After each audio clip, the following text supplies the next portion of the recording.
With conviction and hope, I take this pledge, fully aware that the struggle to end racism will not end with a mere pledge, but with transformation within myself and the institutions and structures of our society. I pledge to look deeply and continuously in my heart and my mind to identify all signs and vestiges of racism. I pledge to expand my consciousness to be more aware of and sensitive to my use of overt and subtle expressions of racism and racial stereotypes. I pledge to rebuke racist behavior and language towards others, and to root out racism in my own life, in my encounters with persons I know and with strangers I don't know. I pledge to promote public policy solutions that prominently, openly, and enthusiastically support racial equity in all aspects of human affairs. I pledge, within my means, to support and dedicate my time to YWCA and other organizations working to eradicate racism from our society. YWCA is on a mission to eliminate racism and empower women. I stand. I stand against racism. I stand against racism. I join YWCA in taking a stand against racism today and every day.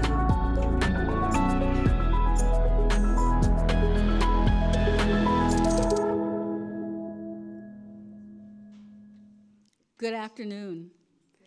On behalf of the YWCA Seattle, King, Snohomish, I'd like to welcome you to the Stand Against Racism. I'm your event MC, Judith Hightower. I'm a community volunteer, longtime member and current co-chair of the People of Color Executive Council. The Seattle Stand Against Racism has been presented by the POCEC since 2011. This leadership has grown this annual event from a small gathering in a conference room at the YWCA to an online experience with nearly 300 registered guests from across the region. Over the years, we have featured various examples of systemic racism in our education, health, media, environment, and justice systems. For example, we have discussed the disparate treatment of people of color in the medical field, the disproportionate incarceration of Black people and other people of color, and the education system that pipelines youth of color to the prison system. This year, as we reflected on our history, we asked the question, where are we now and what should we be doing? Hence our theme today, Sankofa. Sankofa is a word in the Twi language of Ghana and represents the need to remember and reflect on the past to build a successful future. The Sankofa symbol reminds us that our history is not to be forgotten, but used to make sense of the present day and inform our future generations. We begin today's stand with a land acknowledgement and a libation ceremony for which I've been granted the privilege by our elders. In honoring the original indigenous inhabitants of this land, we gratefully acknowledge the Native peoples on whose sovereign ancestral homelands we gather, as well as the diverse and vibrant Native communities who make their home here today. We reside on the stolen lands of the Coast Salish peoples, whose ancestors have resided here since time immemorial. Many indigenous peoples thrive in this place, alive and strong.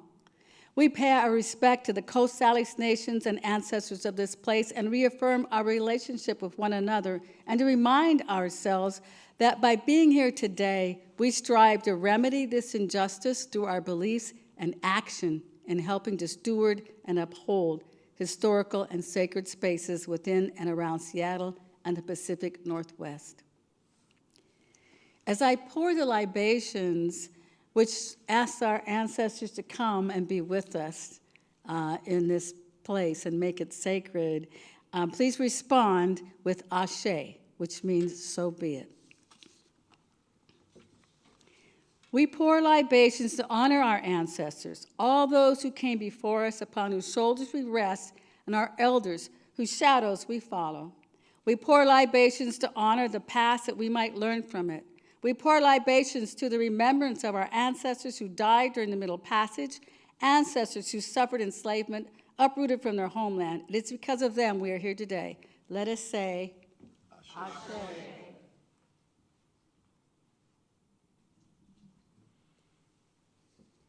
We pour libations for our First Nation peoples and all those also enslaved, murdered, and driven from their lands, interned, excluded, and racially oppressed. Let us say, Ashe.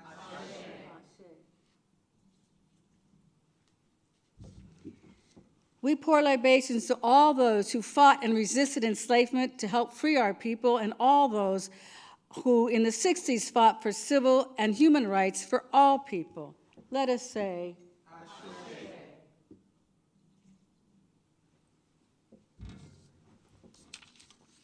we pour libations to those yet unborn, our future leaders who will continue the struggle for justice for all people, and to those who will not let our legacy and our efforts for progress die. Let us say, Ashe.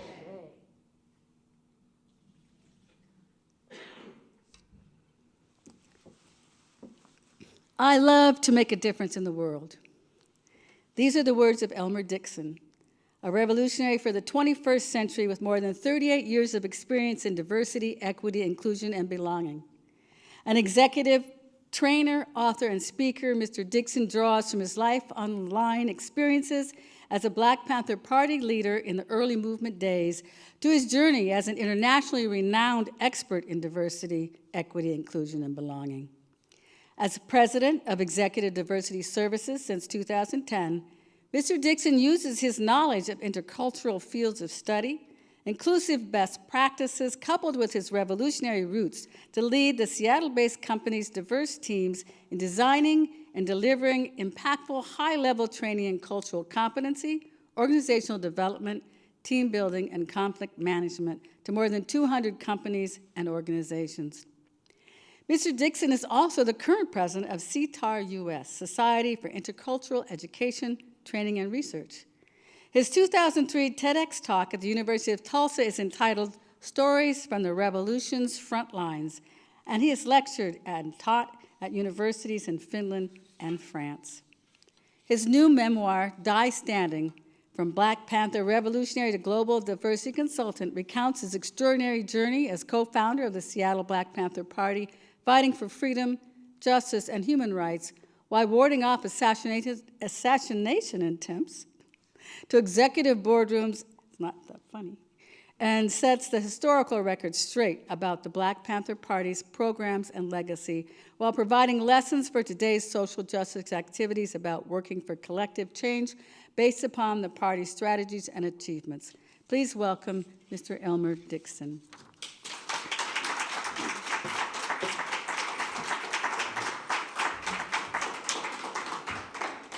Thank you, Judge Judy. And thank you to Stand Against Racism and the YWCA for having me here to speak. I always like to begin by saying all power to the people. Yes, that's you should echo that. A lot of people don't understand really what that means and why we say all power to the people. Because we believe that any form of oppression and racism should be fought against, and that all people should have power to control their own destiny. Point number one of the 10-point Black Panther program says we want power, we want to determine the destiny of our own Black community. And our whole program was based on that 10-point program. We have been misaligned throughout history. And we've been misaligned because we stood against one of the biggest bullies in history. I was born in 1950 in Chicago, in the same neighborhood that Emmett Till was born in. I was but 5 years old when Emmett was brutally murdered, but I remember that my parents, my dad in particular, were distraught.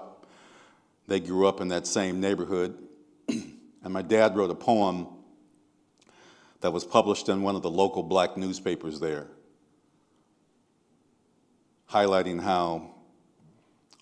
this little boy, this 16-year-old from Chicago, was brutally slain and murdered. And so I was destined, my brother and I, my younger brother as well, to become a revolutionary. We didn't know it at the time. We don't know that the events that are happening around us that are shaping us. You know, at 13, the bombing of the 16th Street Baptist Church, the death of Medgar Evers, assassination of Kennedy,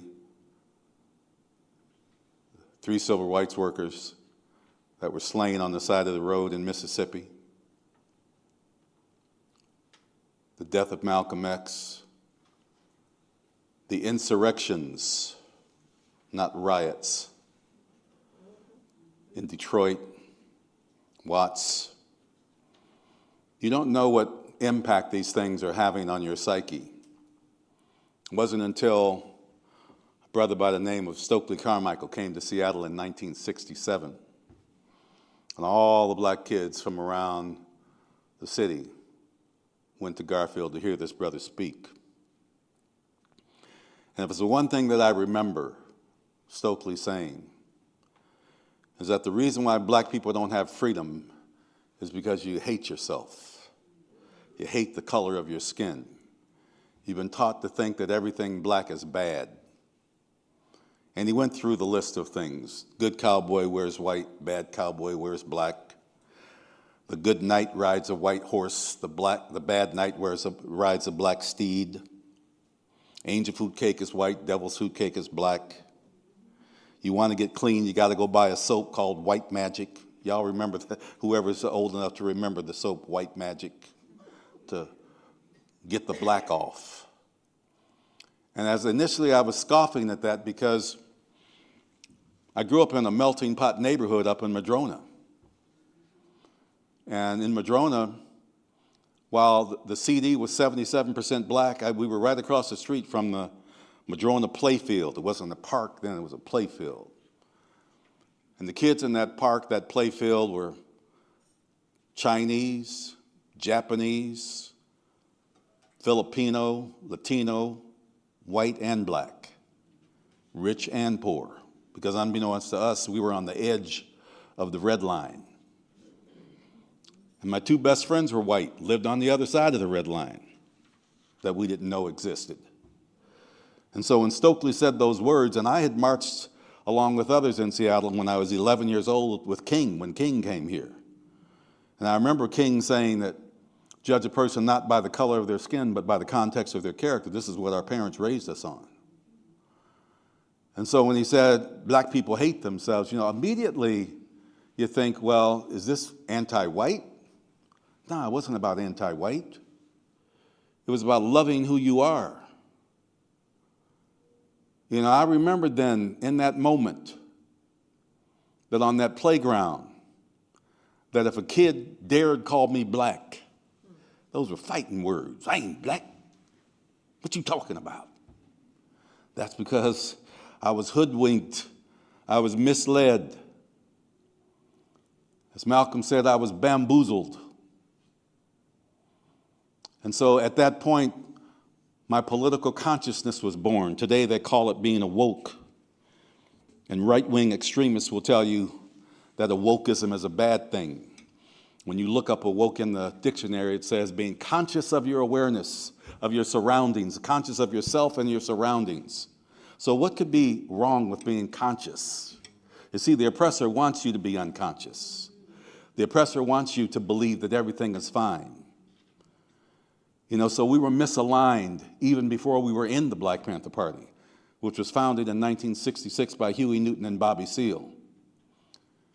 And so I joined SNCC.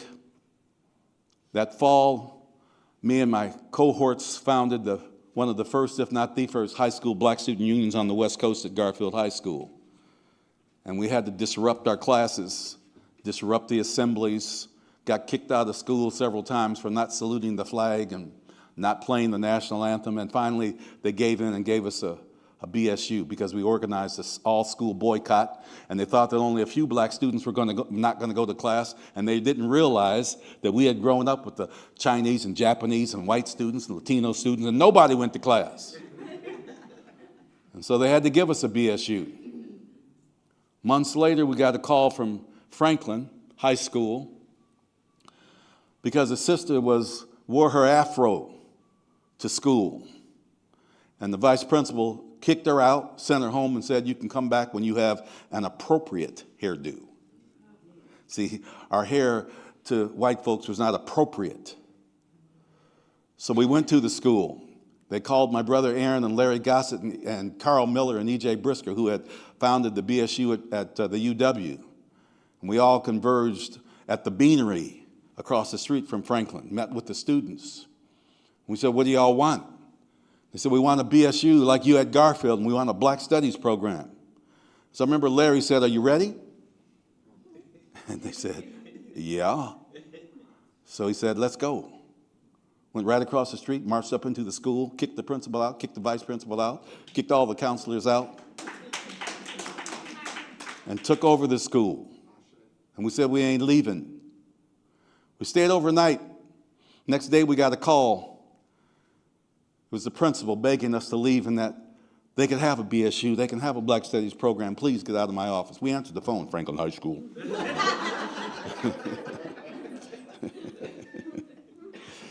It was a week later, I was in my geometry class. Bob Naramore. He had a twin brother there as well. And I remember when the phone rang, he said, Elmer, they want you in the office again. I said, again? So I said, fine, closed my book, stepped outside of the classroom, and there were two detectives who handcuffed me and took me to juvie. One of my cohorts on the other side of the school was being arrested and taken to juvie, Clifton Wyatt. Out at the UW, they had arrested Aaron, Larry, Carl Miller, unbeknownst to me at the time. And when I got into juvie, the TV was blaring. All the kids were crowded around, mostly black kids. And when I got up and looked at the screen, it was Martin had just been assassinated, the Prince of Peace. And cities across the country were on fire, were aflame. And it was as if they knew to get me and my brother and Larry and the rest of us off the street so that we couldn't organize in Seattle. We still burned a BP in the 13th hole on Broadmoor later that night. But a week later, and I want to say that night my parents picked me up. My mother is 99. She still remembers that night. And when they picked me up, my dad asked her, are you all right? And I said, I'm fine. But you could tell as they were driving home in solemn quietness that not only were they upset and troubled and anguished over the murder of the Prince of Peace, but their two older sons were in jail that same day. I can only imagine what they thought was on the horizon. So a week later, we were scheduled to attend the West Coast Conference of Black Student Unions at San Francisco State University. And we drove down in a caravan, and that night, the keynote speaker was none other than Chairman Bobby Seale of the Black Panther Party. And he was mad. He gave a fiery speech, and he was mad, not only at the death of MLK, but 2 days after MLK was assassinated, the first member to join the Black Panther Party, little Bobby Hutton, 16 years old when he joined, was murdered in the streets of Oakland while in police custody, shot by 20 police bullets. And I remember him raging and saying that we're going to fight this revolution until our blood runs in the streets. And of those 400 or 500 students, you could see the line drawn in the sand. Those that were scared to death and the few of us that were ready to fight. And so my brother and I and a few others made a beeline to Chairman Bobby, and we said we want to start a chapter of the Black Panther Party. And people don't realize at that point in '68, the Black Panther Party was a local organization. Central headquarters was in Oakland, and they had one chapter in Southern California and LA. And so when we told Bobby we wanted to start a chapter of the Black Panther Party, he said, you need to come to little Bobby's funeral the next day. And when we got there, as we got off the Bay Bridge, I remember seeing hundreds of young black men and women in leather jackets and berets and military formation lined up. And I remember thinking, my God, this looks like a black army. I had never seen so many black people together. And when we got into the church, the walls were lined with young sisters and brothers in leather jackets and berets, and down in front was little Bobby's coffin draped in a Panther flag. And so he had arranged so we could sit down front and observe what was going on and see this bubbling and building revolutionary movement. And so Mrs. Hutton, like Mamie Till, wanted the coffin to be open so that they could see what the police had done to her son. And so when it came time to file by little Bobby's coffin, I remember looking in and seeing little Bobby laying there in his leather jacket, his Free Huey button, his powder blue shirt, his beret, the uniform of the Black Panther Party, and thinking, my God, he's 17 years old and I'm 17 years old. It was at that point I knew I was ready to die for the revolution. See, people don't really understand that meant literally. Members of the Black Panther Party were literally ready to die for the struggle, die for the revolution. It was not some, oh, well. I remember when Chairman Bobby came to Seattle 2 weeks later to found the first chapter of the Black Panther Party outside of the state of California, second chapter overall, that he was in our living room, dining room, our parents' home, and he was laying down the rules of the Black Panther Party because we had a long list of rules. One of them was you could not mistreat women. People don't know that 60% of the members of the Black Panther Party were, in fact, women. The backbone of the Black Panther Party. And so he said, you need two things. One, you need to educate your mind. You need to read 2 hours a day and attend political education classes twice a week. And he said, you need 1,000 rounds of ammunition and 2 weapons. Because he said, anytime you stand up against the biggest bully in history, they're going to come after you. You have to remember that. You see, the oppressor has a way of trying to shift the dynamic. You know, they called us terrorists when, in fact, when you look at the history of this country, you look at the history of oppression, ask yourself who the terrorists are and have been throughout history. You see, while I loved Martin said that if someone slaps you on the cheek, turn the other cheek so you can slap the other side. But this brother by the name of Malcolm said if someone slaps you on the cheek, slap them back. And people say, well, that's violent. No, that is a response to violence. It's called self-defense. You see, we need to stand up and defend ourselves. I talk to school kids that are kindergartners up to 5th grade. And one little girl asked me, because I have their teachers educate them first, and then they ask me questions. This little girl, I was over in Bellevue. And the first little boy who asked the question, he said, with all of the excitement in his voice, he said, what was it like being on the police alert patrol? It's like blew me away, this little 8-year-old white kid. And he understood the importance of us patrolling the police in our community so they would not harm or murder someone. The second question was from this little white girl who said, have you ever, she said to me, I have 2 questions. I said, yes, sweetheart. She said, have you ever been beaten up? I said, no, honey. I would fight back. I would not just let myself get beaten up. And she said, my next question is have you ever seen any of your friends get beaten up? And I knew why she was asking that. She was a little bitty thing. I had probably been bullied. And I often ask these kids to raise their hand. How many kids have been bullied? You'd be surprised. Most of the kids in the classrooms or in the schools raise their hand.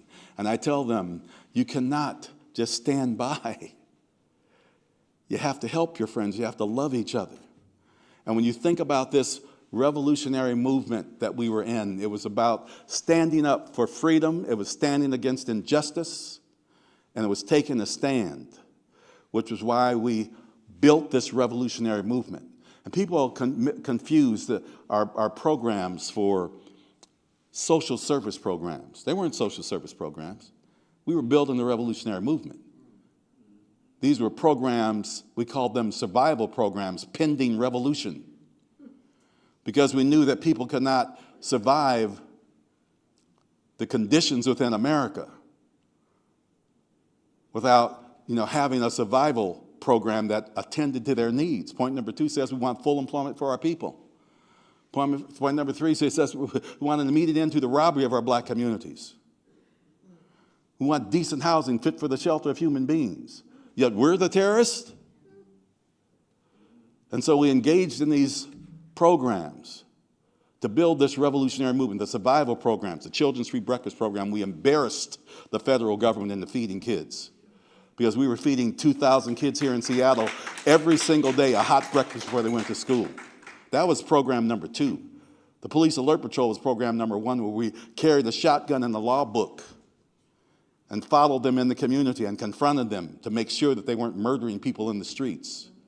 We had all countless of other programs. One that you would probably remember is the free medical clinic, the Sidney Miller Free Medical Clinic, which became the Carolyn Downs Family Medical Center, which is the only existing original Black Panther clinic still in existence today. After 54 years, long before Obamacare. You see, we took direct action. Sickle cell anemia, they just found a cure for it a couple of weeks ago. It was the Black Panther Party that raised the consciousness of sickle cell anemia back in 1969 and 1970, testing thousands of people across the country. It was because of the Black Panther Party that the Sickle Cell Anemia Foundation was founded in the first place. So we didn't wait to ask or beg somebody. We took direct action. And because of that, we were named the #1 threat to the internal security of the United States by J. Murderer Hoover. You see, they came after us. And if you stand for justice, they'll come after you. You see, today, revolution is in the air. Thousands of students were protested yesterday against the genocide being committed against the Palestinian people. I was just on the phone with my sister who lives in the Bay Area. And she said that the Golden Gate Bridge, the highway there, was closed for 4 hours yesterday. I said, I feel badly for those people that had to go to the bathroom, but they did it for a righteous cause. And see, this is, those students standing up, the Israeli government put out a communique yesterday and said that they called them terrorists. You see, this isn't about anti-Semitism. Last weekend, I went to a friend's house who's Jewish, and her parents and her brothers and sisters, and I sat down and went through a Seder celebration. I went through my first Seder celebration when I was 12 years old. Had my first matzah ball at 12 years old. And all of those Jewish people around that table abhor the violence being committed against the Palestinian people. You gonna call them anti-Semites? You see, you'll be labeled. You have to be ready for that if you're gonna stand up. And so when I think about the future and how you can move forward, you have to build a movement that is based on a platform and program like the 10-point program of the Black Panther Party. You have to know what it is you're fighting for. And you can fight on multiple fronts. It's not about one front or who's got the right front. Forget that. Whatever the angle is that you're fighting for. I talk to young people all the time and say, you want to breathe in 20 years? You better get your ass up out of that seat and get out there and make sure that this environment is protected. The very first program that we had at our free medical clinic was a well baby clinic because black mothers were dying at disproportionate rates. We had the second highest infant mortality rate in the CD in the whole state of Washington. And here, last year, I think her name was Tori Hunter, an Olympic sprinter, died on her living room floor trying to give birth. I forget the condition. It's called septia or something. That black women, again, 54 years later, still can't get access to relevant and quality health care to keep them from dying and giving birth. There's plenty to struggle and fight for. You got to stand up and be counted. You can't be afraid. You have to stand against all forms of oppression. And if you get labeled, so be it. All power to people means that we believe that black people should have power. Power to black people, power to white people, brown power should have power, brown people, yellow power, yellow people, red power to red people, and all power to the people. Because it's a movement of a rainbow coalition. Jesse Jackson didn't coin that phrase. It was Fred Hampton who was murdered in his sleep, premeditated murder. So we stand up for our freedom fighters. We stand up for our fallen comrades. We remember them. We will not have died in vain. We're building the first of its kind revolutionary people's interpretive museum and research center right here in Seattle so that young people can come and people of all ages can come and learn about revolutionary movements to stand up and fight back. My message to you is don't be afraid. Don't be sidelined because someone calls you a terrorist, because it's the terrorists that are calling you a terrorist. We have to control our own destiny. We learned that power is the ability to define phenomena and make it act in a desired manner. When we got out on that street with the shotgun and the law book, them cops weren't killing nobody. That was defining phenomena and making it act in a desired manner.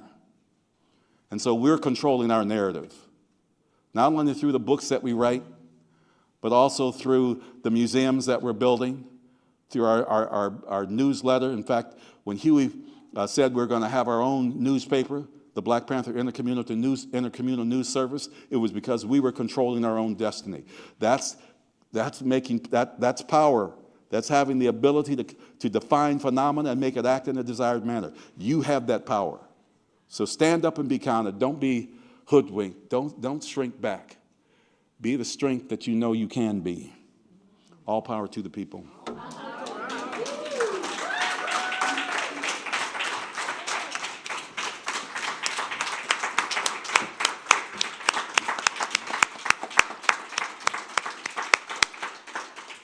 Thank you, Elmer. It is so inspiring to hear your story and how important community organizing is even to this day. Up next, we have our panel of community members who will talk about their work and how we can all be part of change. The panel discussion will be led by DonYeta Villavaso-Madden. Ms. Villavaso-Madden has over 25 years of leadership experience across the public, nonprofit, and private sectors.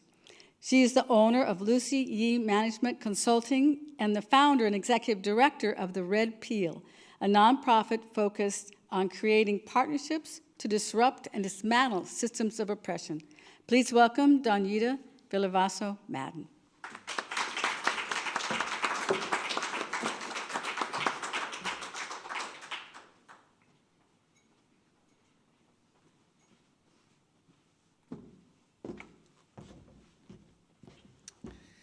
Good afternoon. So I think we have quite a few cups over here. This one? Okay. Thank you. How exciting, right? You know, as Mr. Elmer was speaking, I was just thinking about Gil Scott-Heron's quote, the revolution will not be televised, and what the meaning is truly behind that when there's a mental shift, you actually can't televise that. It's something internally happening, you know, so just beautiful. Coming to the stage, I guess, is what we'll say, are our panelists. So let me go through here and start inviting folks up. So our first panelist is going to be Hyeeun Park. Hyeeun has 15 years of experience in community organizing, political campaigns, and government relations.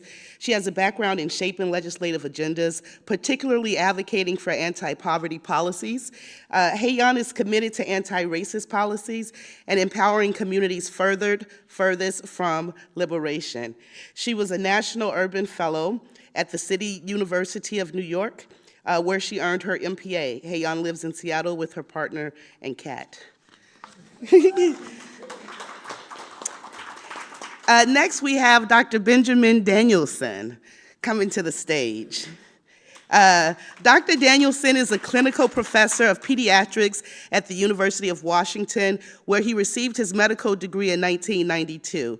After completing undergraduate studies at Harvard University, he completed his pediatric residency at Seattle Children's Hospital. Dr. Danielson was the senior medical director for Odessa Brown's Children's Clinic until late 2020. He worked there for over 20 years, combining patient care, clinic leadership, and community advocacy. In early life life, he was rescued from the foster care system by a single mom who instilled in him and his sisters the value of education and community service. Dr. Danielson also served on various boards of health-related organizations, philanthropic organizations, and community groups dedicated to health issues. He chairs the Governor's Interagency Council on Health Disparities, co-chaired the Governor's Task Force on Creating Office of Equity, chairs the Group Health Foundation Board, is a board member of King County's Children and Youth Advisory Board. I don't know how Dr. Danielson sleep. Just, he's on a lot of boards, and for that, we're truly grateful for that. The next person I want to invite up is LueRachelle Brim-Atkins. Now, LueRachelle Brim-Atkins has been an innovative consultant, executive coach, facilitator, educator, and trainer for over 3 decades. She is a sought-after speaker at local, national, and international conferences, including a recent international conference in Cape Town, South Africa in 2023. LueRachelle has taught in public education from K through 12 and at universities, served as the lead equity and social justice consultant and facilitator for public, private, and nonprofit organizations, including Fortune 500 corporations, education services districts, school systems, and government agencies, law firms, and the like. She is masterful in presenting interactive, inspirational keynotes and workshops for adult as well as younger audiences. Let's give her. And did we get Dr. Danielson's his round of applause too? I think we tried and we just moved on. Next is Tay Nguyen coming to the stage. So Tay is a Viet refugee descendant, queer and chronically ill person who sings, writes, and resides in Tacoma, the stolen land of the Puyallup Nation. For over 8 years, Tay has served at the YWCA Seattle, King County, Snohomish, where she is an associate director of grants data operations. And outside of work, Tay manages their independent consultant business, offering coaching and facilitation to individuals and groups across Puget Sound. During the evening, she holds space for creative resistance, healing, and expressions as community organizes with the People's Assembly, and during the night, they write songs and dream of ways to build towards a free and just world.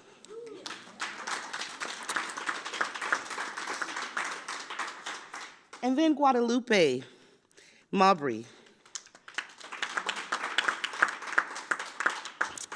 Now, Guadalupe is a sister, doula, organizer, auntie, advocate, and educator, raised by parents deeply engaged in the movement. Guadalupe is a community-rooted strategic organizer who brings a thoughtful lens to the work of race and social justice. As YWCA Associate Director of Programs and Services, Guadalupe supports the Chief Program Officer with agency-wide race and social justice efforts, including the annual Stand Against Racism events that we're experiencing today. Guadalupe provides critical support for the YWCA People of Color Executive Committee, the POCEC, leading quarterly meetings and supporting missions alignment with the YWCA outward-facing efforts. Let's give her a round of applause.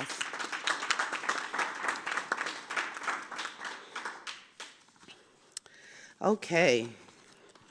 Always think about, there was so much goodness that Mr. Elmer shared that I was trying to capture some of it, and I know it's just in you to come out just around, you said control the narrative. So we have some questions that we prepared for the panel, and this quote comes to mind that until the lion tells his story, the hunter will always be the hero.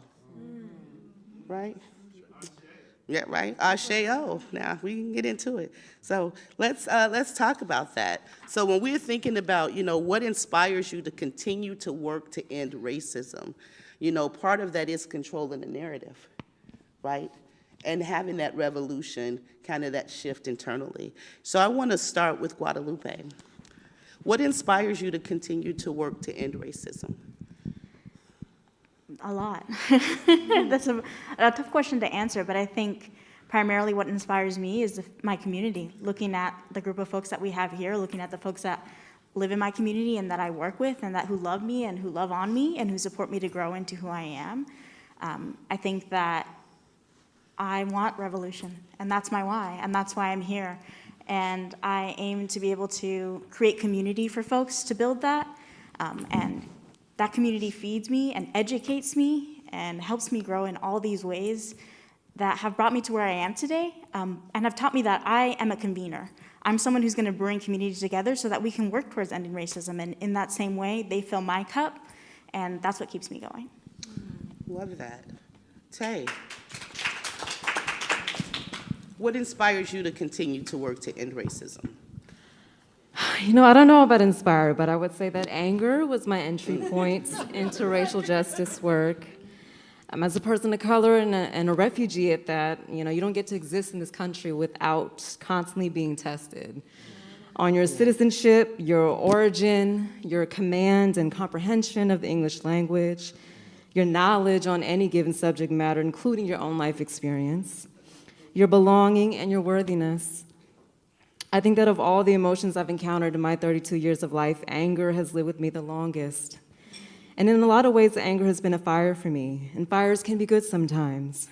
When started intentionally, they can provide heat and light, and this fire thrust me into a consciousness that made it impossible to unsee oppression in my own and in the lives of others. It made the work of undoing it completely unavoidable. In some ways, this question suggests that people of color have a choice otherwise, right? Our mere existence in a reality that insists upon our suffering and dying is resistance, is effort. I don't think we talk about that enough. The ways in which survival and the effort and ingenuity of surviving makes any of the movements that are written into history possible to begin with. That said, I'm indebted to and I'm guided by and I learn from and I'm motivated to build a world we all deserve by Audre Lorde, James Baldwin, Dr. King, Malcolm X, Marsha P. Johnson, the Jung sisters, matriarchs like my mother and her mother who survived war, forced migration, abuse, infidelity in 2 countries that rejected them, and by the youth who teach me every day about the possibilities of joy and freedom. Okay, thank you. Ms. LueRachelle, what inspires you to continue to work to end racism? I would use the word legacy. I was raised by grandparents who were race people. They were proud of being black. They had no problem with being black. And they told me to be proud of that. My grandparents founded the school for African American kids in the county where I grew up. And they were paid less than their white counterparts, though they were better educated than their white counterparts. And my grandparents worked really hard not to get us to feel bitter. So I understand the anger, but they kept saying, don't use your anger against yourself.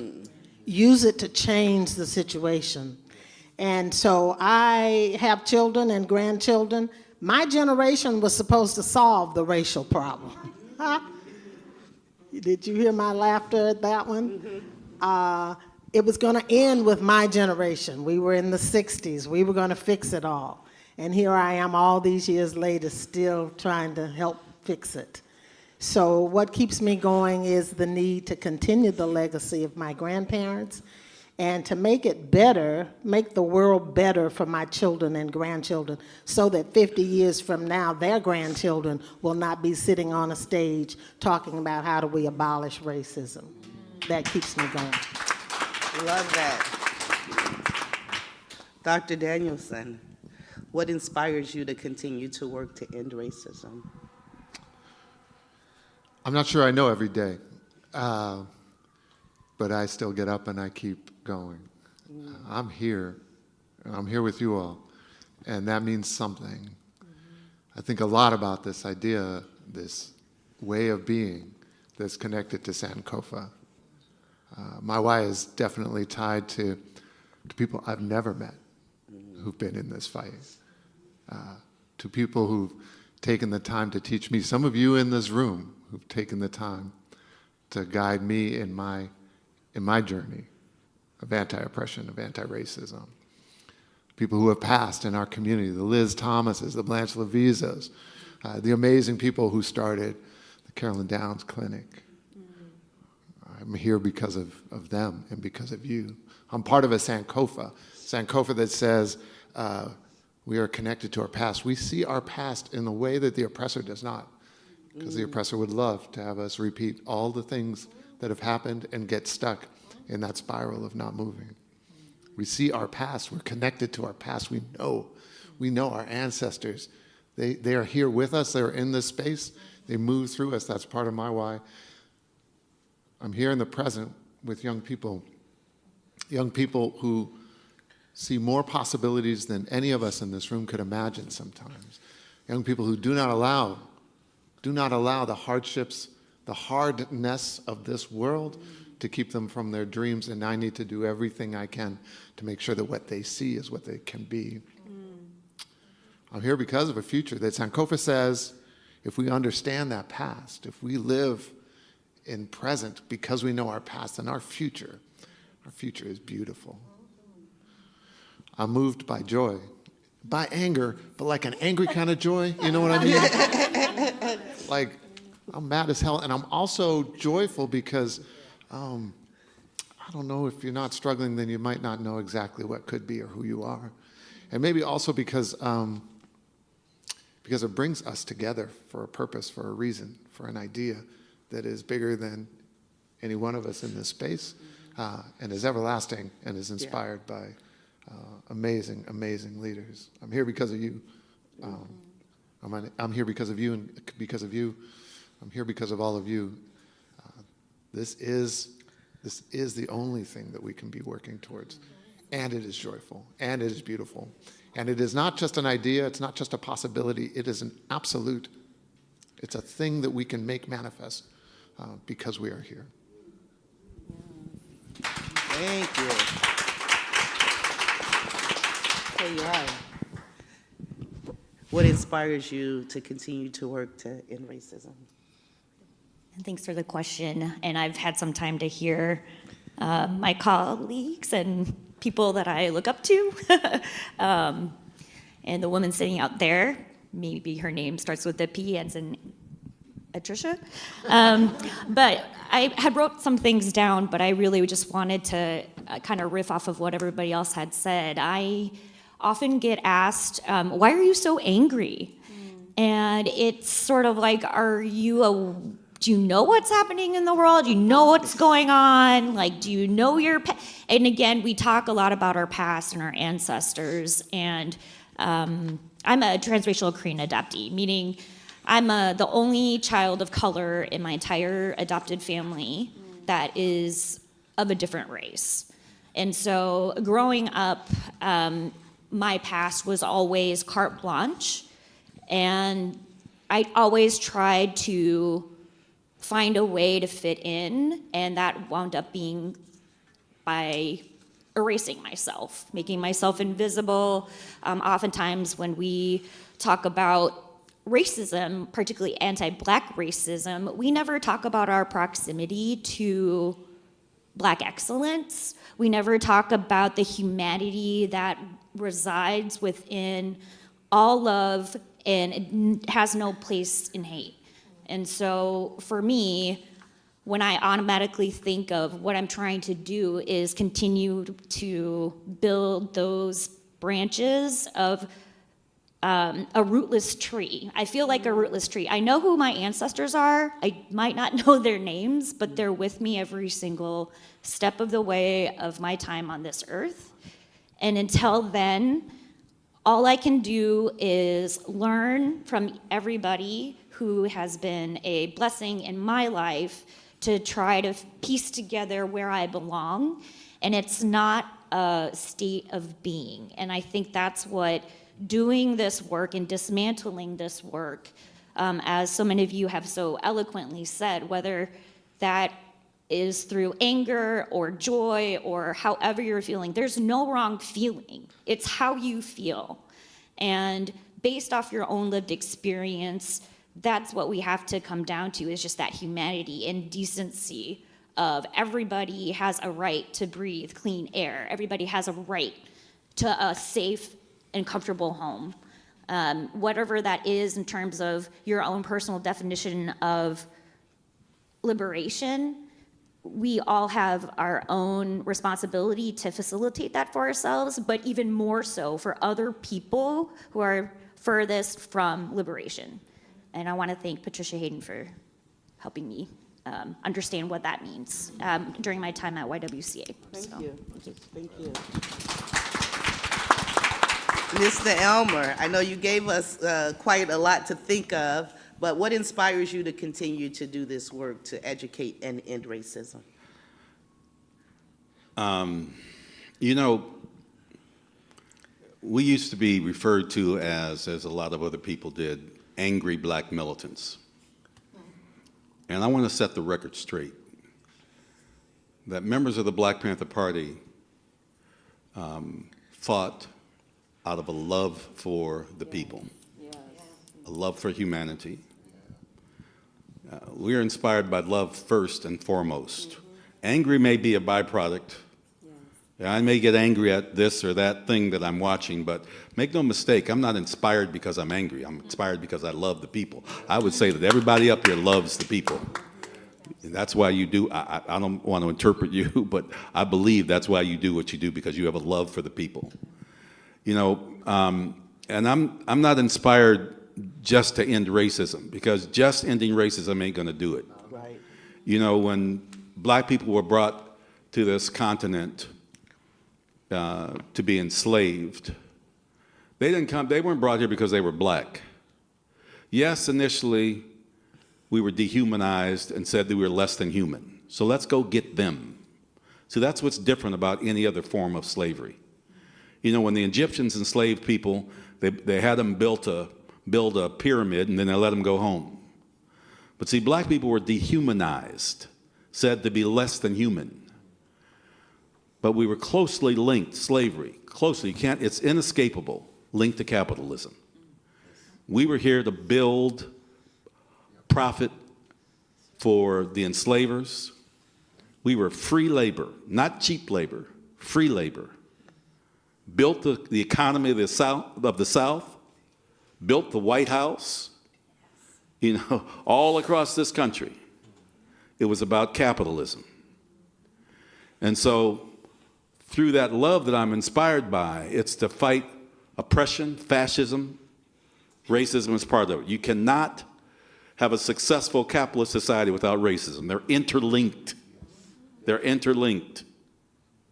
And so when you see the oppression today, it's beyond just racism, because there are poor whites that suffer. You know, and a lot of them are duped. You know, they're misled. You know, their anger is pointed in the wrong direction. That's why you got these right-wing extremists that are saying DEI is bad, needs to be eliminated.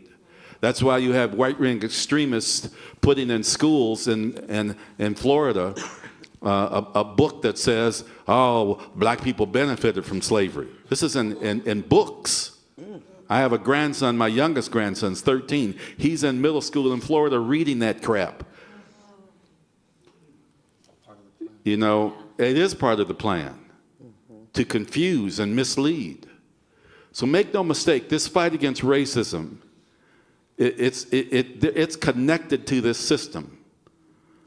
The exploiters will exploit anybody to gain a profit, to gain an upper hand. That's why women, you know, sit next to a man to this day and make almost half of what he makes.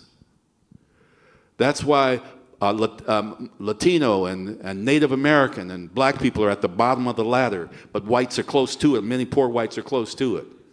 So eliminating racism ain't gonna do it by itself. You have to look at the bigger picture. And so I'm inspired because of the love of the people. I'm inspired by young people. I'm inspired by kindergartners, first graders and second graders and third graders and fourth graders and fifth graders that come up and just embrace the Black Panther Party and its principles after years of being dehumanized ourselves. You know, we've been celebrated in Europe for decades. You know, here in the U.S., I remember I spoke at a school and 2 black students came up to me to show me my way to the classroom, and they asked me, well, what was the Black Panther Party? This was in 2010. And one of the black students said, was that like the black KKK? Yeah, so you see, it's deliberate. And so we have to be aware. We have to be aware of what inspires us, and I believe it is love, the love of the people. Love that. Thank you. So one of the things about putting together the panel and the questions, we talked about Sankofa quite a bit. It keeps coming up here. This idea around anger. Angry joy is different too, right? We just want to acknowledge all the emotions. But when you're living in the spirit of Sankofa, it's really an invitation to get our history, learn from it, and use it to create the present and build the future. Otherwise, you will actually believe that Africans immigrated here and were settlers. Isn't that what Ben Carson said? Right? If you just, yeah, I'm not making this up. This you know, it's just unbelievable, right? And the erasure, like Mr. Elmer's talking about in the textbooks, right? You have to know your history so that you can move forward. And on the journey, it's okay to have the emotions of anger and joy, and we must learn to take care of ourselves on the journey and work in partnerships to end oppression and not just racism, because it's one system, as Mr. Elmer points to us.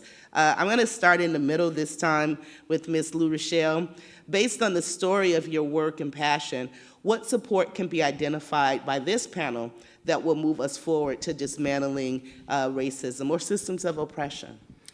Yeah, so in the Black church, we sing this song, I Don't Feel No Ways Tired. That does not apply to me. I am tired, and yet I feel supported in the work. Yeah. And I think part of that is when we are tired, we take a moment to rest. My children say I don't do that, but what do they know? They're just my students, you know.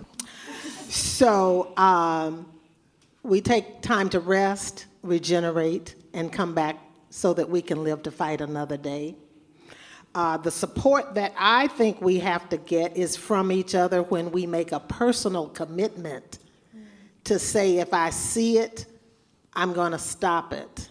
Now, I'm not encouraging people to do things that are dangerous, but I am saying if you are silent, you are complicit. Mm-hmm. And the support comes when we say we are in this together. We'll work on it together. We'll survive together.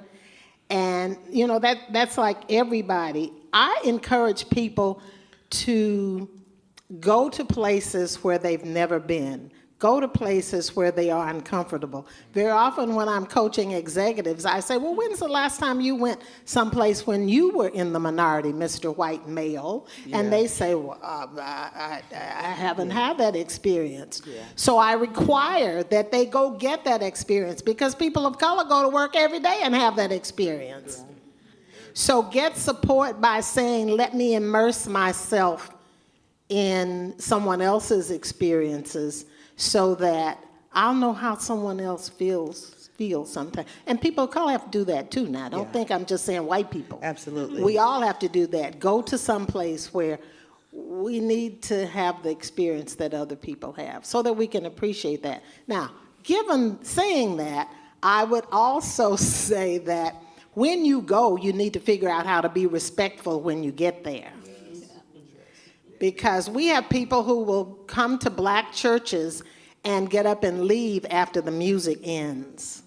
Okay. So it's like a voyeur. You know, I'm going to come and listen to you sing and tap my foot, and then when the sermon starts, I'm going to get up and leave. That's just disrespectful. And so how do we support each other? Learn what other people's boundaries are so that we can be respectful. I love that, the boundaries and the culture, right? Yeah, you have to know that when you're walking into spaces that you're not familiar with. Thank you for that. Tay, let's go in the opposite direction. When I heard this question, I was just thinking about like what ways can we support each other? And so for me, it's just showing up, right? I don't think we can emphasize how much it matters to just show up. And showing up can mean so many different things, right? Like pull up to the community rally or a youth fundraiser, add your name to the petition, bring food to the meeting, share the flyer, right? Call out racism in action. Don't let microaggressions slide. Let people know that you see them, right? Yes. Our presence matters. I think just show up. Absolutely. Thank you for that. Guadalupe. I think that there's a lot of support that we don't reach out and get from each other, and I think the pandemic has really changed the way that we connect with one another. So in this new normal, I think there's not enough spaces for us to just have a conversation with each other. Like, there's so much wisdom and knowledge within our community that you can't get in a textbook, you can't get in a class. And so I think that the best way we can support each other is to love on each other and ask, like, what is your story? How can I help? What are you doing that I can get in on? Like, these are the things and the connections that we miss out on because we feel so isolated. And so I want to work to make sure that folks don't feel isolated anymore. I'm going to call you. If I see you on the street, I'm going to say hello.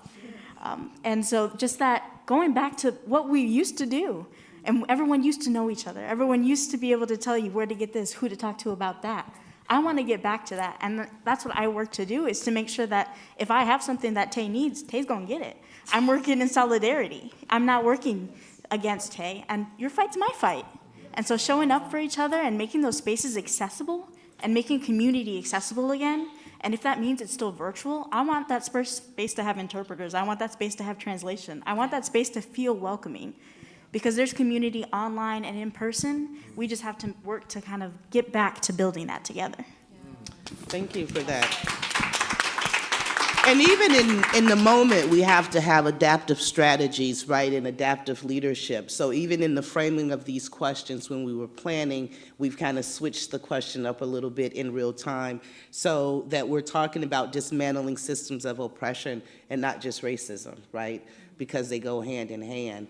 Mr. Elmer, based on the work and your passion, what additional support? You're giving us all kind of goodness already. It's like a blueprint can be identified by this panel that will move us forward with dismantling systems of oppression. Yeah, I think that it's important to remember throughout history the biggest tactic that the oppressor has used is divide and conquer. And it continues throughout this day. A young woman asked me the other day when I was speaking at the UW, she came up and asked me, she said, what do you think about people co-opting our movement or this movement? And I told her, I said, there are different ways to struggle. So I think, not only do we show up, but we have to acknowledge people's fight. It doesn't have to be my fight, the same fight, the angle that I'm fighting from. Gandhi said every struggle is... every fight is a struggle between different angles of vision illuminating the same truth, and so we need to know that there are different angles of vision, different ways to come at this thing, and acknowledge it and not fight among each other. That's how we support each other, is acknowledging your angle of vision. Thank you for that. I hope folks are jotting down these ingredients for the playbook. Like this is golden. Dr. Danielson. I was thinking about a lot of these same things. The importance of showing up. I had the unique experience of watching an amazing community show up for me at a time when I was really struggling, and I will be forever grateful. This is why I'm staying here in Seattle. This is why this is my home, because you all made that way. Showing up is so important. I think a lot about understanding this idea of dividing and conquering, because I just see it happening over and over again. I see us falling for that. I see us falling right into the trap of dissembling someone else's struggle somehow, because we think that's going to either further ours or because we are buying into something that someone else is telling us. I think about a lot of those things, and I guess what I would add is two things. I think the importance of real thoughtful strategy. It's interesting sometimes when things are coming from your heart, that you're moved so much by the passion that you feel for something, it can be easy to forget to be strategic. And by that I mean understanding what the opposition is trying to do to you very clearly, understanding what those tactics are, because they are smart. They're smart. They're not happenstance. They're not accidental. They're intelligent strategies that are coming at us in this work. So I think it's important for us to share in each other's brilliance in order to understand how opposition works, what our true strategy is, and what our steps to liberation really look like. Heart and head have to work together. The second thing I think is just a clear understanding when we are up against these meta systems, these combinations of systems that are working against us. Do not be fooled by thinking that they are broken systems. You have to completely, absolutely remember that they are working exactly, and that completely changes the strategies. Because if I'm working with you, I'm not trying to fix a cog in a machine that is actually designed for our downfall. I'm looking for new machines. I'm looking for new systems. I'm looking to work with you on something different. And I guess in a way, the last thing I would say is that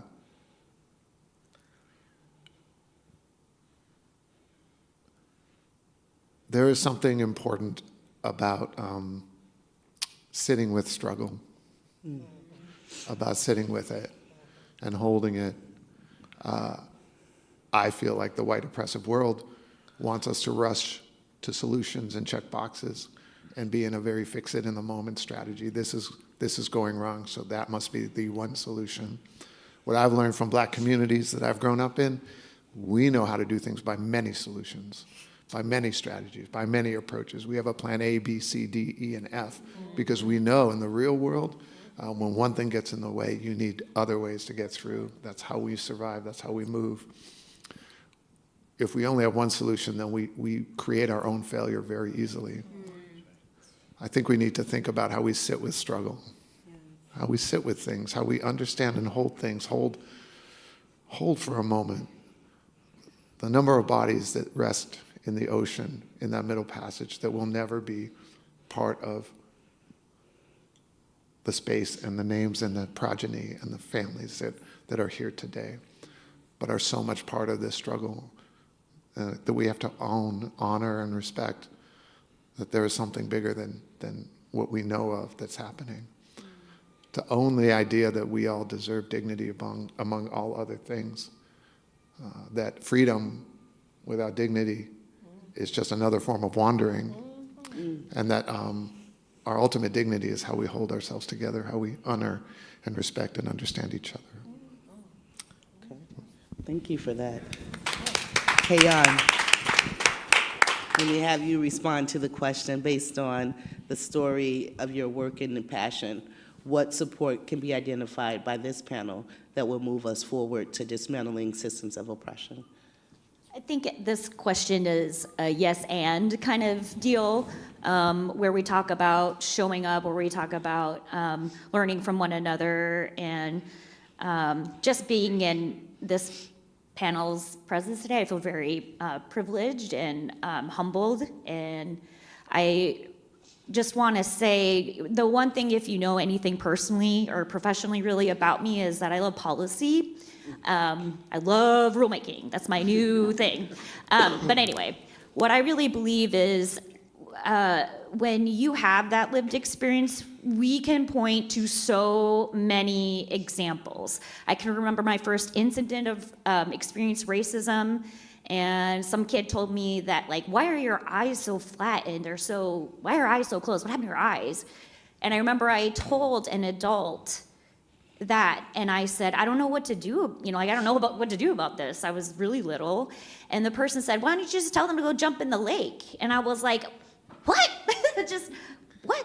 So I think what really we can do with each other is to just check in on one another and make sure that whatever fight you're fighting, and we're doing it all together, right? That we all have our own passion and our own skill set that we can take and we can, get really excited or passionate about. And for me, that's policy. So I really believe that we need our people.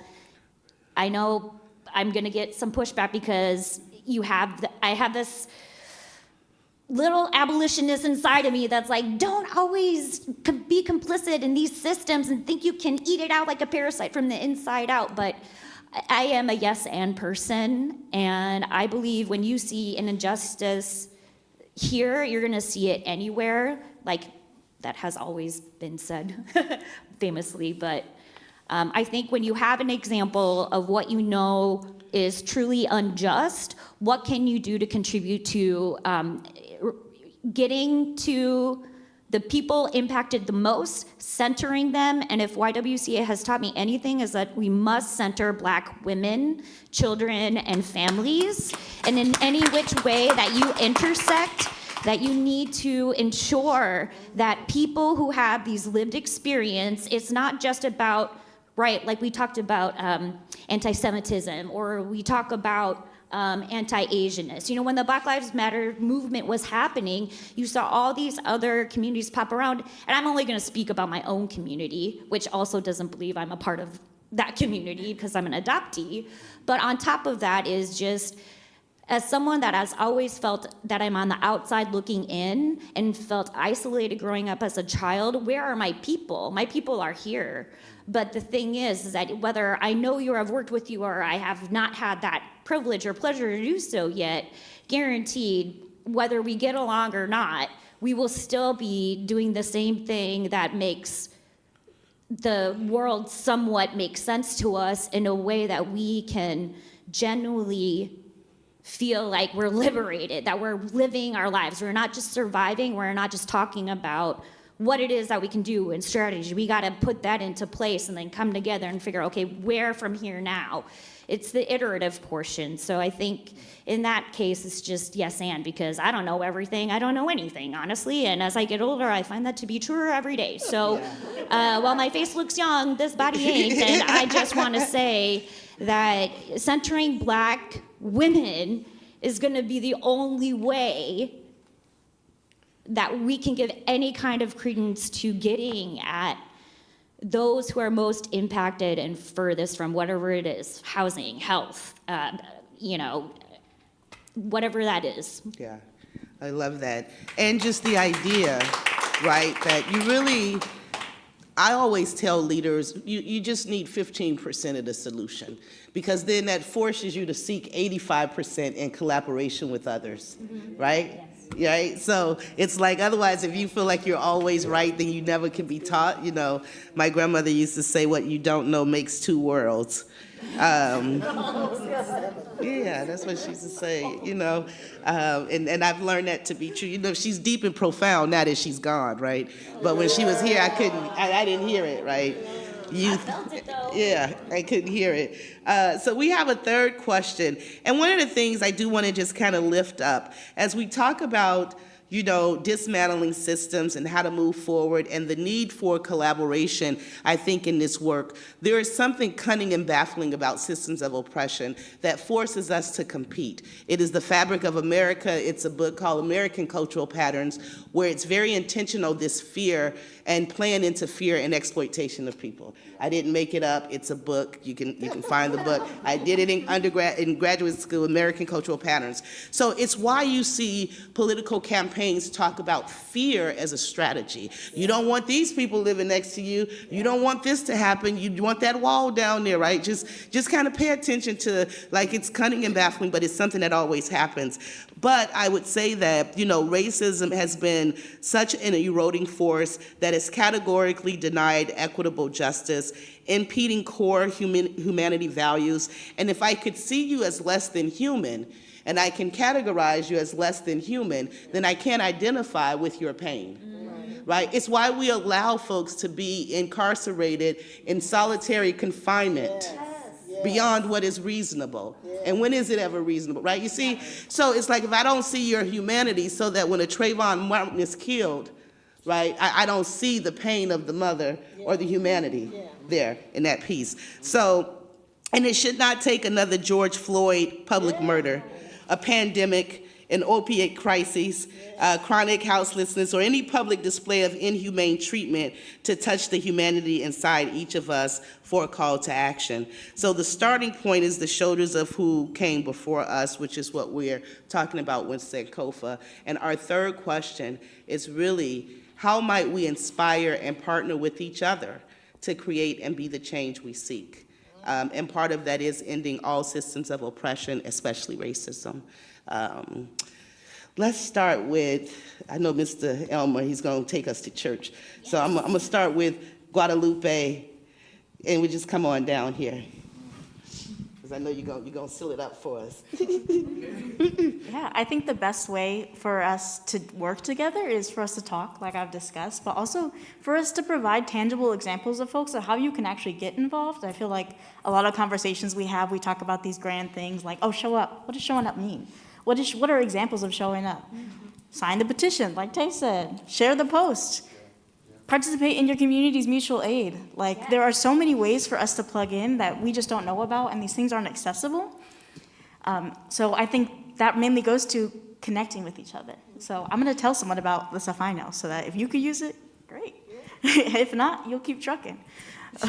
But overall, I think the best way that we can collaborate and know about the things that we're working with so we can be stronger is for us to talk and to come into community things like this. Be a part of an organization like the People of Color Executive Council, where you have folks from all across the state.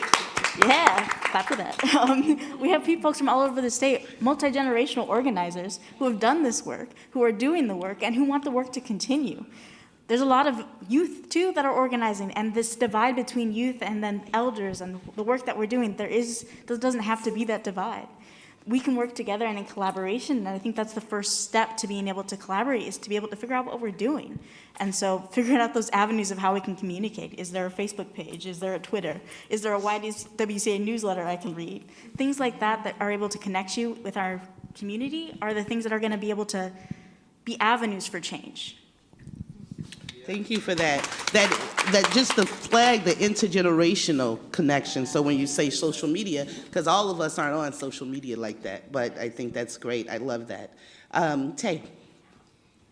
So when I hear this question, similar to you, Guadalupe, I think, how can movements be more accessible to the people? Because when we look at what is documented in history and in the present, very specific forms of advocacy are canonized, and deservedly so, right? Marches, sit-ins, human chains, the like. These acts are tremendous acts of bravery and sacrifice. But I think the trouble with that is that the mainstream imagery of revolution is that it paints the natural leaders of change as white, male, cis, hetero, or able-bodied, when the truth is that rarely have there ever been movements in this country without Black and Indigenous women or femmes of color at the helm. And there have never been movements without queer, trans, and disabled people expanding our notions of what is possible for justice and liberation. We're led to believe that there are only select ways to make a meaningful impact, and the labor of those who are most harmed by systems of oppression are made invisible. I think that the more that we can lean into our interdependence as beings on this planet, the sharper our collective analysis and action become to unravel the oppression that has sowed deep wounds in our communities, and the greater our motivation to free ourselves and each other. Even with the material benefits that white, non-Black, and non-Indigenous communities gain from systems of white supremacy, we have to realize that racism dehumanizes all of us, right? Yes. If we cherish our own humanity, we have to fight for a collective humanity. Do we even know our own humanity? Do we even understand what true joy, freedom, and connection, the things that make life about thriving, are? Until we come to terms, I think, in our deepest soul with how tragically white supremacy has robbed us of those things, how it's arrested our imagination of a world where those things are even possible, we can't even begin to do the work to end it, right? But I think by reaching back into ourselves, telling the truth, and deliberately dreaming together, I think we can excite and invigorate the will to do everything in our power to be free. Thank you. Ms. LueRachelle. This is absolutely my most favorite topic in the world. Collaboration, cooperation, working together. So I'm going to give you an example. I am co-president of a sister city, Seattle Lembe Cameroon Sister City Association. And Seattle has 20 sister cities and 2 in Africa, and we work with 1. And one of the issues that troubles African girls is that they don't have menstrual care products, so that when they have their periods, they stay home from school. And we always say, it's okay to say the word period, No periods, no people. It's real simple. Period, So right? we encourage people to talk about that, men included. But one of the things that we do is we make reusable, sustainable, washable menstrual care kits, and we take them to these girls. Now, that's great, but it doesn't make sense to me to go all the way to Africa to do something in community if I'm not doing it here at home. So we set up several sessions where we create these kits in community. At my church, First AME Church, at a synagogue, Beth Asan Mosque, and Assumption Catholic Church. And so we sit down and make kits for girls that most people will never meet, and we make them in community, and we sit and talk to each other while we do it, and we eat together because we want to build community here. So that's my idea of collaboration, so that we're actually getting to know people so that we can start to dismantle some of the nonsense that we speak around the world. One of the Beautiful other things example. that, if you have not read Brother Elmer Dixon's book, you need to buy that book. It's an amazing book, and one of the things that we are trying to set up at my church is to have him come to talk about his book, but to also invite the Black Prisoners Caucus to come, to invite churches, synagogues, mosques to come and hear what we can do now. When I was talking to Elmer about it, he said, well, the tactics that we use, the strategies that we used back in the 60s will not be the strategies for today. True. But we need to sit down and figure out what those strategies are going to be. And if we're sitting idly by while kids get tracked from 3rd grade into prison and we're doing nothing about it, we're not even talking about strategies, that's a problem. And we need to do that together, because just because a Black kid is the one being tracked doesn't mean that your kid won't be tracked next. Right. If they come for me in the morning, they'll come for you at night. Wow, thank you. Dr. Benjamin. You had me thinking about ways to remember what I wanted to say with 3 R's. I first want to say that we really do have to be exponents of truth in a powerful way. We cannot say we feel good about a society that imprisons our young people, throws away lives, says that they're not worthy, robs us of a future that we all deserve in the presence of those young, brilliant people. We cannot say we are part of a sustainable society when we have a prison system that is built on the backs of Black and brown communities, but affects and impacts everyone. We got to speak truth. My 3 R's are reflect, to really reflect on something when it's going on. When a power structure is complaining about somebody might be doing something right. When a college says those people should not be protesting, maybe those people have a really good point. When a power structure is making it cast like someone is doing something bad, we really need to reflect and think maybe that person is doing something right. Reframe. As a science nerd and a physician, I've spent way too much time thinking that if I have all the right facts, that people will do the right thing. Right. Sankofa would tell us different, wouldn't it? We could win the argument of facts all day long and go nowhere. We need to reframe and really talk about how we communicate what we care about, how we create collaborative, concise, and cohesive communication about what's important and how we move this world in the way that we should. We need to reframe, because we can just spin our wheels all the time, just saying the things that we all know are true and not having anything happen because of it. And then rejoice. This is joyful work. This is beautiful, joyful work. I agree with you. Patricia, you teach me that this is joyful work all the way through. And we need to have joy. We need to sing. Well, you don't want to hear me sing. We need to, you don't want to see me dance either. Yeah. There's a mic in the stage. Yeah, but we need joy. We need to pull the joy into this practice and be so intentional about it, so overt, so loud and proud about what is brilliant and abundant and beautiful about this work, instead of feeling like we're always under siege in this work. I think that changes the game. I think that renews and refreshes me. I think that makes us a more powerful we, and I think it's just glorious. It's just beautiful, and it's the way I want to move in the world. So I think we should rejoice. Thank you. Hyeeun, how might we inspire and partner with each other to create and be the change we seek? I think we won't have that problem doing that, but I think what's been sorely missing for me, at least, is sharing food with folks that I want to spend time with. Oftentimes, I would try to just jut into Patricia's office at East Cherry real quickly and I just gotta ask you a really quick question. And then there's like 50 billion things happening.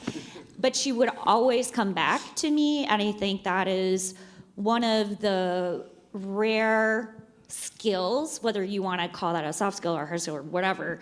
It's something that is really hard to teach. When you are being managed by somebody, they could be a bevy of different types of managers. They could be a micromanager, someone who doesn't typically trust you to do the job that you're hired to do. Another way could just be someone who's completely hands-off and you're just, don't know what's happening or what's going on. But what was always so great for me and reminded me of mentors of mine in the API community that have passed away, like Bob Santos and Ruth Wu, is that the best way to address any kind of injustice is that you have to have a wonderful sense of humor to help process it, because it is so painful and it does re-trigger and it does bring up old wounds. But in that pain, that silver lining for me is just that opportunity to see somebody else who has felt the same way that I have. Although we come from very different ends of the earth, I can at least offer you some food or talk about some stupid joke that, like, how do you spell Canada? C-A-N-A-D-A, And so that's all. So for me, I think it's all about, meeting people where they're at, inviting them to grab some food with you, or tea or coffee or whatever it is, or for a walk, and just spend that time with that person, because one-on-one, it's so powerful, and when that person sees you, it's a real joy, and that is something that can never be taken away from you, even when you feel the most isolated. So for me, whenever I feel down or I feel frustrated, and oftentimes that does happen in government, I always look to, I have a little box of, that my go-to care package for myself. There's a choco pie in there. And there's cards that I've received from other people that have, shared a special anecdote or a sentiment with me. And I think we all need those little reminders of who we are as people and our humanity, that we can do this together, but it sounds hard. There's a lot of nerdery happening and a lot of joy happening in art and anything else that's happening in supporting the community in that way, but taking a moment to just rest and enjoy each other's company, and that's something that I've really missed and hope that we can continue to offer, even if it's just one-on-one. Thank you. What is the African proverb? If you want to go fast, go alone, but if you want to go far, go together? Right? Now, Mr. Elmer, you talked about, being conscious and waking up and being clear about you waking up. I think about Dr. Bruce Bynum. He's a clinical psychologist, several books out. But one of the things he talks about is that when you wake up, be careful. Because some people wake up and you see like they be on the corner talking, like the end is near. You know, you see the people, right? But there's an art form to it. So I'm gonna have you close us out with this question, as you spoke about, you know, consciousness as well. So how might we inspire and partner with each other to create and be the change we seek? I want to first say that someone had mentioned, I've been listening to everybody very closely, that it shouldn't take another George Floyd-like incident. And just last night on the south side of Chicago, a large man, a black brother, was thrown on the ground by cops and with a knee in his back, and he was saying, "I can't breathe," and he's dead today. So it's around us, it's continuous, it's ongoing, and we need to be aware of that. A couple of things that people said, and I want to say, LueRachelle, I raised 4 girls, and they would send me to the store to get their products. And good for them. so anyway, living in others' experiences, right? But I think accepting people where they are, the comment that you made, because it's been an inspiring experience just to be here on this stage with the other 5 freedom fighters and getting energy from them. And we all come to the struggle at different places and different stages, and we have to acknowledge that. You know, when we were launching our free breakfast program, as an example, with 5 programs across the city, people often think, well, you must have had a whole bunch of Panthers to do the work that you did. No, we had initially when we started, we had 300-400 that came out overnight, and within the first year, we had expelled most of them. Or they left. They were either Rally Panthers. Lou's read my book. She knew I was head of the goon squad, and brothers that were slapping women around, you know, we took care of them. And so we narrowed it down to a small core group, maybe 30 to 50 of us. But when we went out to the breakfast program, and sisters that had no jobs, couldn't feed their babies, they were on welfare, would come into the breakfast program. And if they could flip a pancake, or stir an egg, or sit and talk to some kids that needed a little bit of their homework caught up in the middle, you know, from the night before, whatever they were able to do is what we said, you do that. And so we don't come into this struggle with the same, you know, at the same point. You know, we have different expertise. You know, I'm sorry I don't remember your name, but, you know, you said that you're a policy person.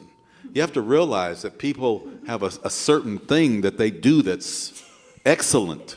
Mm-hmm. And so, you know, I want to utilize that if I can, if she's willing to offer that in our process as we move forward.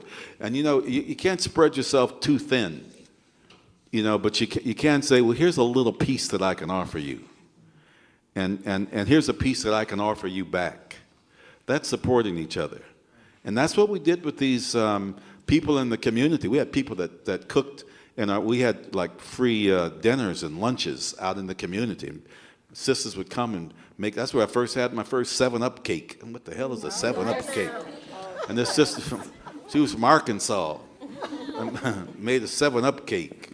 You know, and so we give little pieces here and there, and you know, in the community, you know, the doctor said, you know, that's how we survived all these years, is that we had different ways that we leaned on one another to survive. You know, my great-great-grandmother said that she's, you know, back then, you know, where people called you Negro or that was the acceptable term. She said, no, I'm black. She was born about 1860. She used to tell us she remembered when Lincoln was shot. And so we heard those stories growing up. We passed that along. And so we need to share that experience with one another. Here's something that I learned. Here's something that I heard that you may be able to use. What can you tell me that I can use? You know, that's how we support each other, because we all have different stories. We all have different ways. You know, we had a lot of sayings in the Black Panther Party. One was educate to liberate. So we would educate one another and educate out in the community. You know, and a young woman, again, when I was speaking at the UW this week, she approached, she was an African, she was from Africa, she was from Kenya. And she said, you know, others are trying to pull me into the struggle, and I want to be in the struggle. She said, but I haven't got she hasn't, I don't know if it's a green card, or she hasn't, you know, she didn't have, you know, her citizenship, which she did not have, was not solidified. And she was afraid that they would single her out, the authorities, and send her back. And I told her, I said, you focus on getting yourself situated. You get yourself situated, you get your citizenship, and don't let anybody deter you from that. And once you've got that, then you can move into other directions and do your struggle. So we got to accept people where they are, you know. And as long as you're fighting. See, another thing that I tell these young people is dare to struggle and dare to win. You know, LueRachelle said either if you're quiet, you're complicit. Yes. So you have to dare to struggle and dare to win, because we can win this thing. And so it's about, you know, we support each other by, yes, showing up, you know, sharing a little bit of the expertise that we have and listening to the expertise that others have, so that we can continue to fight. And, you know, yeah, I'm about 74. Yeah, and, you know, my kids tell me I don't, you know, and they don't tell me you don't look that, or you don't look like you're 74. And I said, you know, but sometimes I get tired too. Yeah. You know, my joints know that I'm 74. Right? But one of the models that I live by, and I suggest this to everybody else, comes from a movie, by the way. I'm a movie buff. And it's get busy living or get busy dying. And I choose to keep getting busy living and fighting back. Love that. So we have about 6 minutes left with the panel, so I'm going to put you on a timer. I won't quite do the Sandman from the Apollo, but we have a closeout question. Y'all know come on, it's funny, okay. So here's our closeout question. Based on what was shared, I give you each a minute just to respond to it, which is that, what is your action commitment from today when you think about the power of now? There was so much goodness shared from each panelist. So what is your action commitment today moving forward? Start with you, Guadalupe. I'm going to recommit to sharing what I'm doing and making sure that I continue to convene folks and make that more accessible to the folks that are in my network, more specifically the POCEC. Putting on events like this is what they do, and I'm so proud of them for thinking of this idea. But I have a life outside of the YWCA too, and it's important to continue and share that, and to be able to bring in my activism and the work that I do into my work. I show up as an activist, I'm an organizer, and that's, I think, why Patricia hired me. And so I'm gonna continue to do that work and to show up more authentically and continue to push the YWCA and to push myself to continue to be a part of the community and do things like this. Thank you. We're gonna keep going down the line. Tay? What is your action commitment from today's panelist discussion? Yeah, I think you had asked, like, what is the power of now? And so I wanted to respond to that. I think the power of now is that it's a product of yesterday and a seed of tomorrow. The time to do something has been here. It's been knocking on the doors of our consciousness since yesterday, and it's knocking on those doors now, right? We owe it to our ancestors who answered this call by facing down the barrels of a gun, the ends of a baton, the threatening oceans on the journey here, and so much more. We owe it to the babies who deserve to know a life without destruction knocking on their doors. And we owe it to ourselves and each other, because this is the only life that we've got. And Zora Neale Hurston says, if we are silent about our pain, they will kill us and say we enjoyed it. Yes. So the work right now is to find our humanity, to tell the truth, narrate our own stories and possibilities, dream deliberately, and relentlessly insist on thriving. There's nothing natural or inevitable about oppression. And in the same way that racism was manufactured to effectively divide and diminish us, we can build a different ecosystem of life, a way of sharing, cultivating, and tending to one another, the earth and the waters. We have to keep pushing on all the levers within our reach to collectively apply pressure to weaken and dismantle the machine. We have to keep making art, imagining the possibilities, creating the blueprints, And we have to look out for each other, take care of each other, and wait on no one and nothing to save us, because we have all the tools that we need to build a reality where all of us can thrive. And we are who we've been waiting for. We are who we've been waiting for. Thank you. Ms. LueRachelle. Yes, Sweet Honey sings a song, Sweet Honey and the Rock sings a song, we who believe in freedom cannot rest until it comes. And when I feel tired, I sing that song. I give myself permission to rest, rejuvenate, and I remember we who believe in freedom cannot rest until it comes. I love that.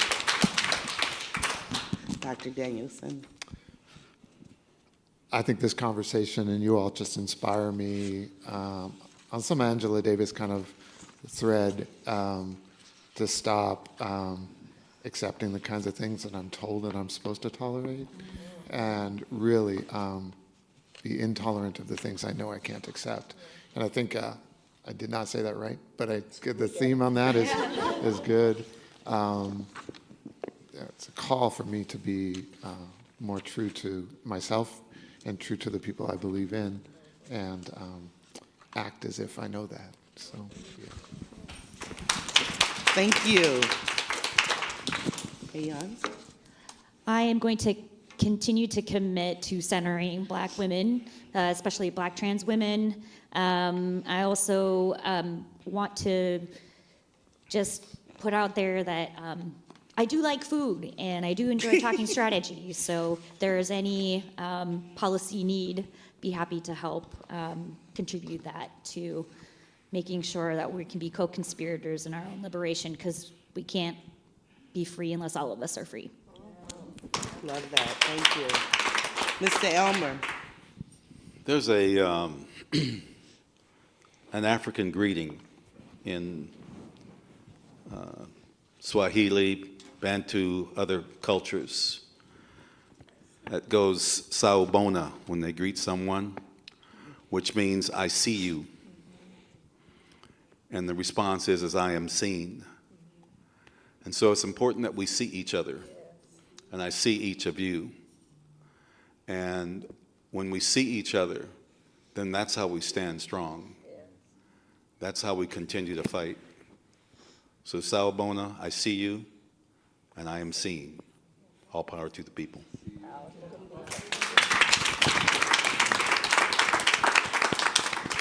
Very, very exciting. Can we get a round of applause for the panelists? Just so very insightful. Just a big thank you.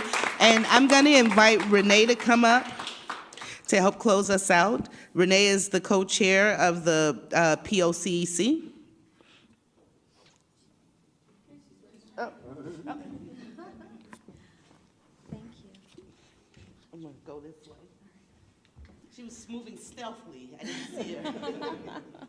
What an inspiring and powerful panel that we had here today. Thank you very much for being here.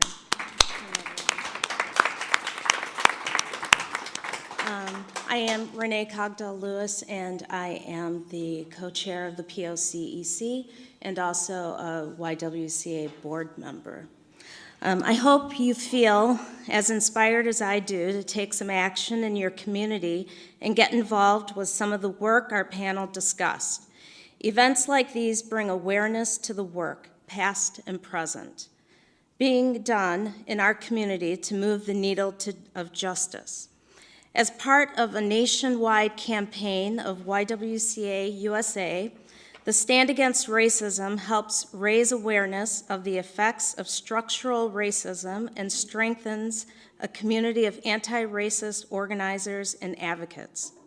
Members of the POCEC have organized the Stand since its inception over 10 years ago. As an advisory council comprised of people of color who are community members and YWCA board members, we are committed to supporting the mission of the YWCA. We believe that we know how to solve the problems impacting our communities, and thank you for becoming a part of the solution. If you are interested in joining me and other POCEC members in the fight against racism, please send a message to the email listed in the chat. The POCEC would now like to recognize the work of somebody who has been spoken about several times today by the panelists, and her leadership, and that is Patricia Hyeeun. Patricia, can you come up wherever you are? For the past 35 years, Patricia has been at the YWCA serving our community, and we are forever grateful for you. You must come up. Definitely want to recognize you properly, but thank you for all the work that you do.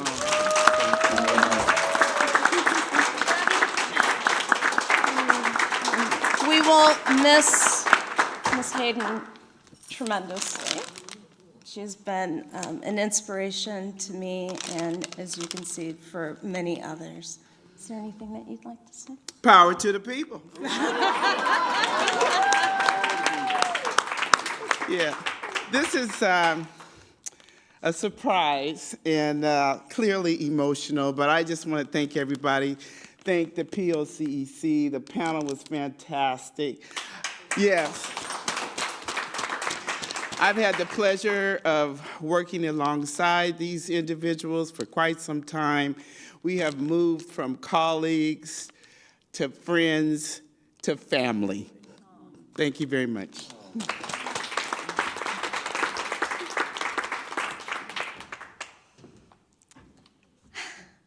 I hope to see you at the 2024 YWCA Inspire Luncheon.